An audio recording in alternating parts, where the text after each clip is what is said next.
FIFA just made the biggest change in World Cup history, and half the world loves it. The other half thinks it is going to destroy the tournament they grew up watching. This is not a small adjustment. This is not a minor tweak. They went from 32 teams to 48. They went from 64 matches to 104. They added an entire round that never existed before, and they did it all at once at the biggest tournament on the planet, with no test run, no trial period, and no way back. Whether this turns out to be the best decision football has ever made or the worst, you are watching it happen right now. So let me break down exactly what changed, why FIFA did it, and why this is either the future of the sport or a very expensive mistake. Let us start from the beginning. For most of your life, the World Cup had 32 teams, 8 groups of 4.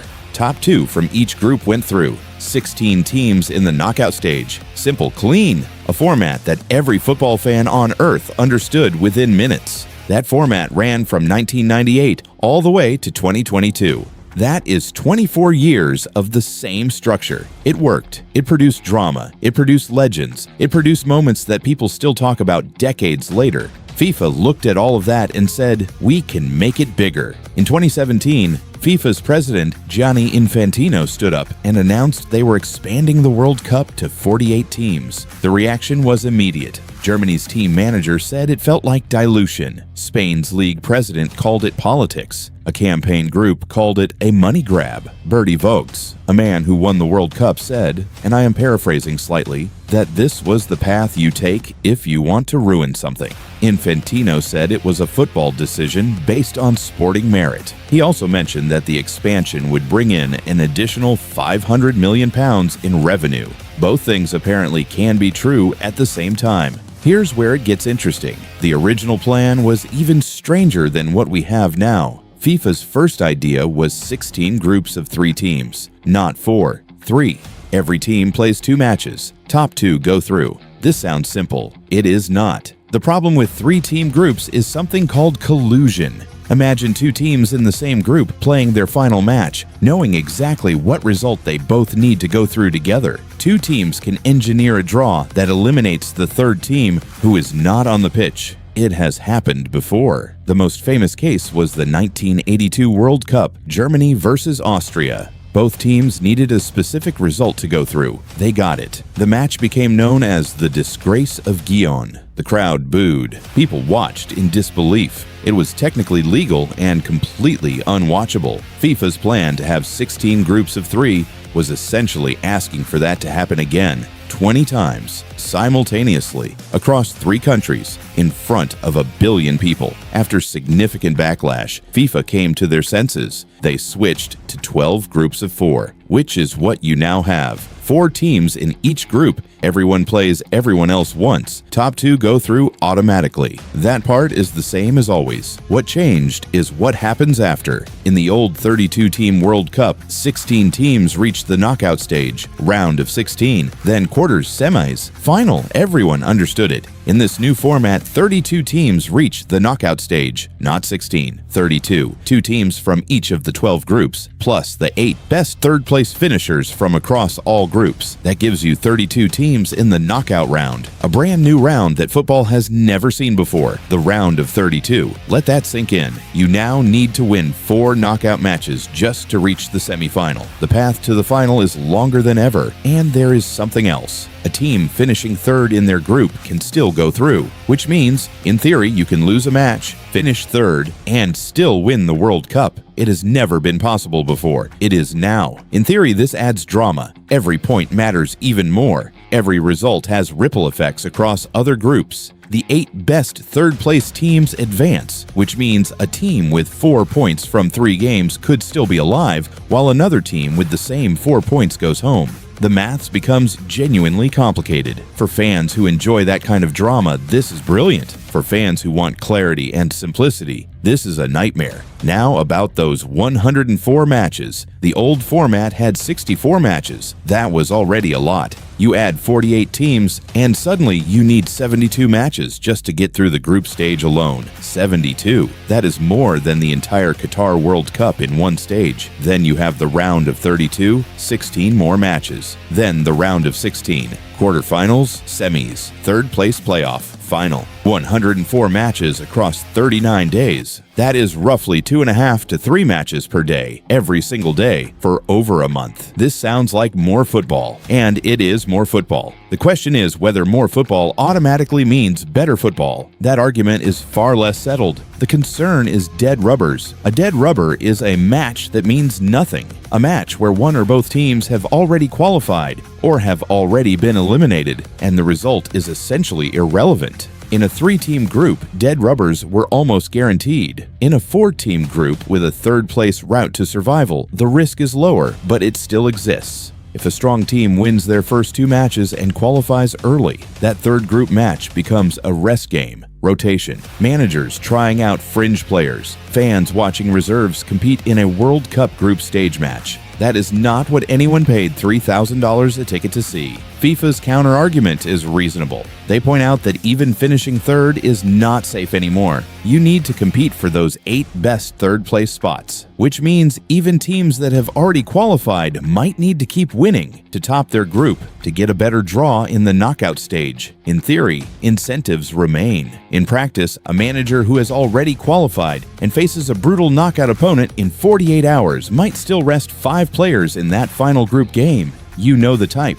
Now let us talk about why FIFA actually did this. And there are 2 answers. One official, one real. Sometimes they overlap. The official answer is inclusion. Football is a global sport, but for decades, the World Cup was dominated by the same confederations. Europe gets the most qualification spots. South America gets a generous allocation. Africa, Asia, North and Central America, Oceania, they scraped for the remaining places. Countries across the Caribbean, across Central Africa, across the Pacific played years of qualifying football, knowing they had almost no realistic chance. Nations with genuine football cultures, genuine passion, genuine talent had no path to the tournament because the door was too narrow. The expansion changes that. Africa went from 5 spots to 9. Asia went from 4.5 to 8.5. CONCACAF, which covers North and Central America and the Caribbean, went from 3.5 spots to 6. Nations like Uzbekistan, Cape Verde, and Curacao are at a World Cup for the first time in history. That is not a trivial thing. For those nations, for those players, for those fans, this is genuinely life-changing. A country qualifying for its first World Cup is a moment that a generation remembers forever.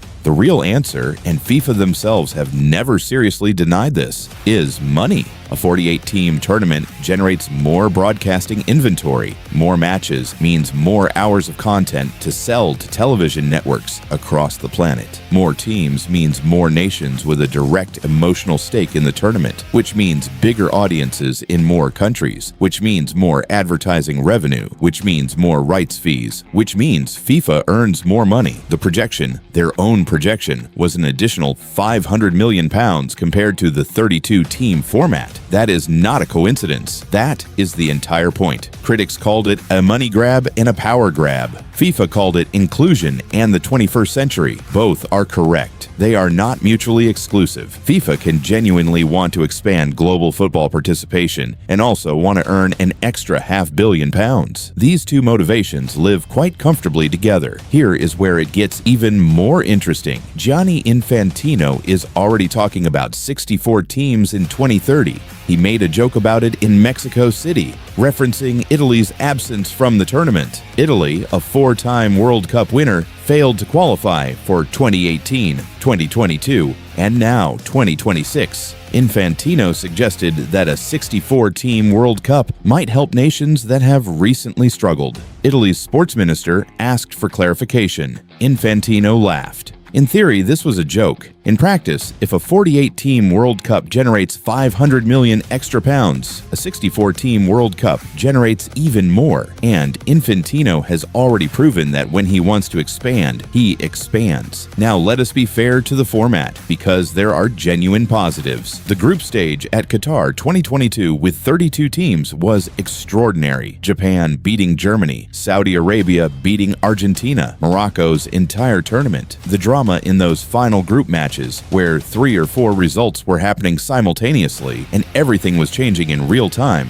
was some of the best football television has ever produced. And Qatar had only 32 teams, more groups, more simultaneous final day matches, more chaos. If the 2026 group stage delivers even half the drama of Qatar, you are looking at something spectacular. There is also a genuine argument about quality. People say adding 16 weaker teams dilutes the competition, but football fans said the same thing when the World Cup went from 16 teams to 24 and from 24 to 32. Every expansion was supposed to ruin the tournament. Every expansion produced memorable moments. The idea that only 32 teams deserve to be at a World Cup is, depending on your perspective, either a sporting principle or a gatekeeping habit. Countries like Senegal, South Korea, and Morocco have shown repeatedly that so-called weaker nations can produce extraordinary football when given the chance. The counter-argument is also fair. There is a difference between giving an opportunity to teams that are genuinely competitive at the global level and manufacturing spots for teams that will be eliminated without seriously threatening anyone. If the 8 bonus spots go to teams who lose all 3 group games by 4 goals each, the format looks exactly as bloated as critics feared. If even a few of those teams produce a genuine upset, the format looks like genius. We will find out right now because the tournament is already underway. What we do know is this: the final is still the final. One team, one trophy, one moment. Whether you reach it through 6 knockout matches or 4, whether you survive a group of 48 or a group of 32, the winner of a World Cup is still the best team in the world at that specific moment in time. The format does not change that. What the format does change is everything around that: the journey, the narrative, the dead rubbers, and the group stage chaos, and the third place teams sneaking through, and the draw simulations and the arguments about who deserves to be here. That is all different now. FIFA made a decision in 2017, and we are only now finding out if it was the right one. $9 billion